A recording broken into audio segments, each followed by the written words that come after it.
Brought to you by the Every Dollar app. Start budgeting for free today. So I just finalized a divorce, and I owe her $150,000, which is her half of the equity of the house. And I have $70,000 saved up, and it looks like a HELOC might be the only way I can go because I owe her the rest of the money by the end of August, basically. So I know I'm a little bit behind, but we had kind of made plans to make payments up until the end of the divorce. So she changed it over and said that she wanted to buy a house. So, yeah, I was just wondering if there's any other options other than HELOC. Okay. What's the balance on the first mortgage? 110. What's the value of the home? About 430, 440. And what's the interest rate on the first?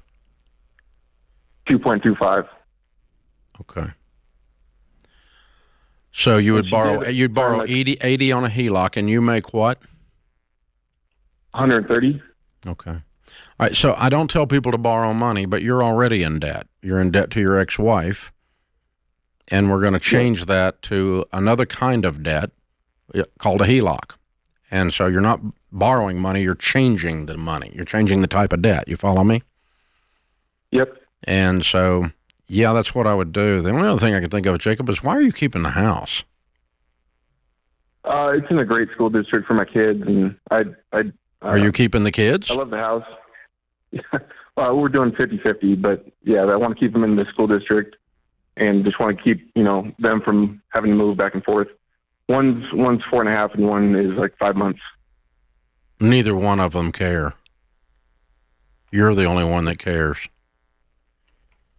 Well, I also don't think I can sell the house and get the money in time. Is the divorce final? Yes. It's finalized, and then I just made sure that I could get the loan.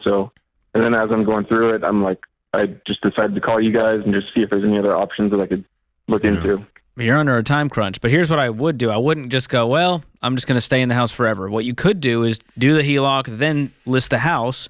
When it sells, you immediately pay off the HELOC and take whatever's left as your new down payment. Yeah.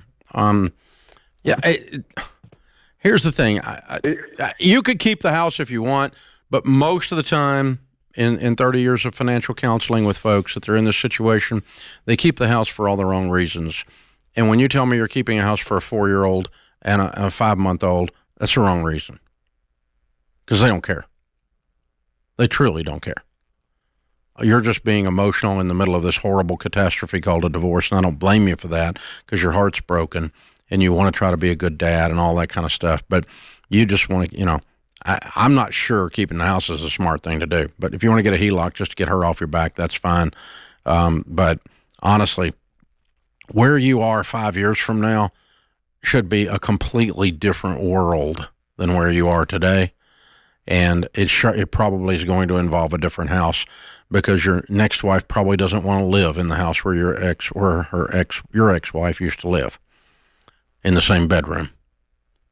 So just doubt it. I just doubt it. That's just humans.